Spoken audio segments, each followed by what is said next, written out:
اما بعد، سورۃ الرعد مکہ میں نازل ہوئی ہے۔ ترتیب کے لحاظ سے اس کا 13واں نمبر ہے، 96 نمبر پر نازل ہوئی۔ اسلام کے جو بنیادی عقائد ہیں، توحید، رسالت اور آخرت، ان تینوں بنیادی عقائد پر اللہ رب العزت نے دلائل دیے ہیں، اور اللہ تعالیٰ کی وحدانیت یعنی توحید کے دلائل میں سے اللہ تعالیٰ نے آسمانوں اور زمین، سورج اور چاند، رات اور دن، پہاڑ اور دریا، غلہ جات، مختلف رنگوں، ذائقوں، خوشبوؤں والے پھلوں کو پیدا کیا ہے۔ اس کا ذکر فرمایا کہ یہ سارے کام کرنے والا وہی اللہ ہے۔ موت اور زندگی، نفع اور نقصان اس اکیلے اللہ کے ہاتھ میں ہے۔ مرنے کے بعد کی جو زندگی ہے آخرت کی، یہ مشرکین کے سمجھ میں نہیں آتی تھی بات۔ حالانکہ مشرکین مکہ اللہ کے وجود کا اقرار کرتے تھے، اللہ کو زمین و آسمان کا خالق بھی تسلیم کرتے تھے، لیکن مرنے کے بعد دوبارہ زندہ ہونے کا انکار کرتے تھے۔ ان کی سوچ یہ تھی کہ جب انسان مر گیا، اس کی ہڈیاں بھی گل گئیں، ریزہ ریزہ ہو گئیں، اب یہ پھر سے کیسے زندہ ہوگا؟ ان آیات میں اللہ نے یہ بھی بتایا کہ اللہ تعالیٰ نے انسان کی حفاظت کے لیے ایسے فرشتے مقرر کر رکھے ہیں جو اللہ کے حکم سے انسان کی حفاظت کرتے ہیں۔ ایک اصولی بات یہ بھی ارشاد فرمائی،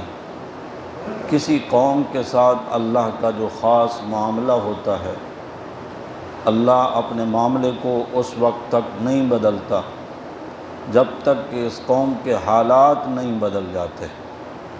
جب وہ قوم خود ہی اپنے آپ کو نعمت کی بجائے مصیبت اور آسانی کی بجائے تنگی کا مستحق بنا لیتی ہے تو پھر اللہ بھی اپنا معاملہ بدل دیتا ہے۔ وہ جو مشہور آیت اکثر مسلمانوں کو یاد ہوتی ہے، ان اللہ لا یغیر ما بقوم حتی یغیروا ما بانفسہم، یہ اسی کے بارے میں بیان ہے۔ امت اگر عزت چاہتی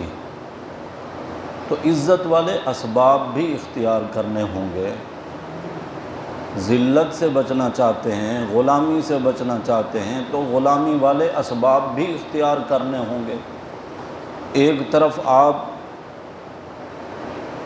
اقوام غیر کی غلامی میں بھی چلے جا رہے ہیں اور ساتھ میں یہ بھی کہہ رہے ہیں کہ ہم عزت والی زندگی چاہتے ہیں، تو محض چاہت سے نہیں ہوگا،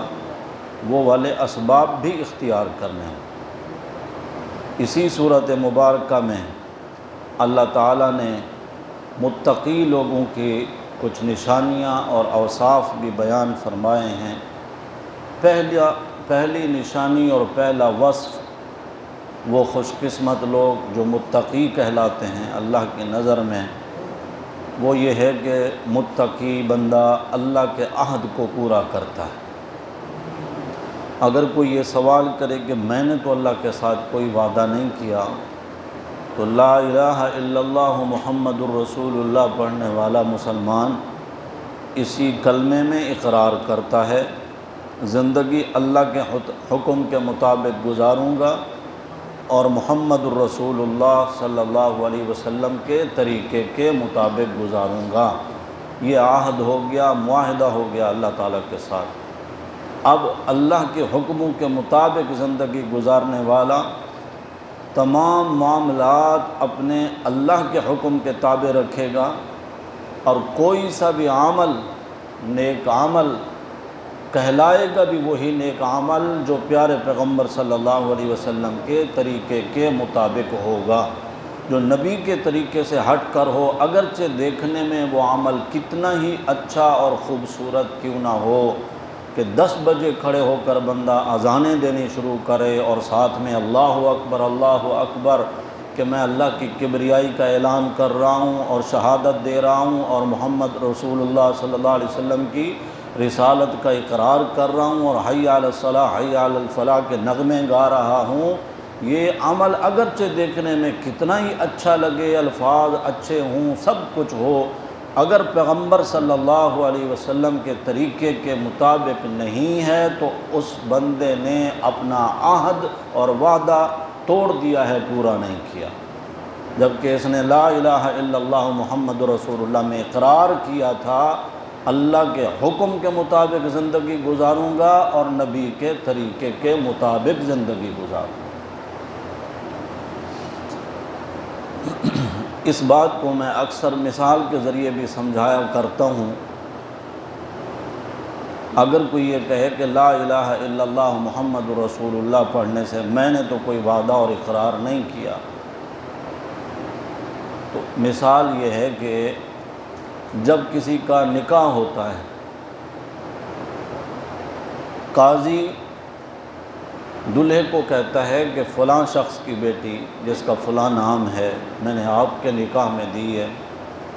وہ آگے سے کہتا ہے میں نے قبول کیا، اس کے علاوہ اور کوئی اس سے عہد معاہدے نہیں ہوتے۔ جو شرعی نکاح کا طریقہ ایجاب قبول کا وہ صرف اتنا ہی ہے، مہر البتہ مقرر ہوتا ہے اس میں اور اس کا بھی تذکرہ ہوتا ہے۔ کچھ عرصے کے بعد اگر وہ اپنی بیوی کا نان نفقہ ادا نہ کرے اور خاندان کے بڑے اس کو پکڑ کے لے آئیں کہ بھائی اس کو تو نے گھر نہیں دیا یا اس کو کپڑے نہیں دیے یا اس کے نان نفقہ کھانے پینے کی ضروریات کو تو پورا نہیں کر رہا، تو وہ آگے سے یہ کہے کہ یہ تو میرا کوئی معاہدہ نہیں تھا، میں نے تو کوئی معاہدہ نہیں کیا، تو جو اپنے خاندان کے بڑے ہوں گے وہ اچھے طریقے سے اس کو یہ بات سمجھا دیں گے نا کہ جب تو نے کہا تھا نا کہ میں نے قبول کیا، اس قبول کیے میں یہ ساری باتیں شامل ہو گئیں کہ اب اس کو ٹھکانہ بھی تو نے دینا ہے، اس کو کھانا بھی تو نے دینا ہے، اس کو رہائش نفقہ، اس کے جو بھی ضروریات ہیں اس عورت کے وہ سارے تو نے پورے کرنے کا وعدہ کر لیا تھا، اسی ایک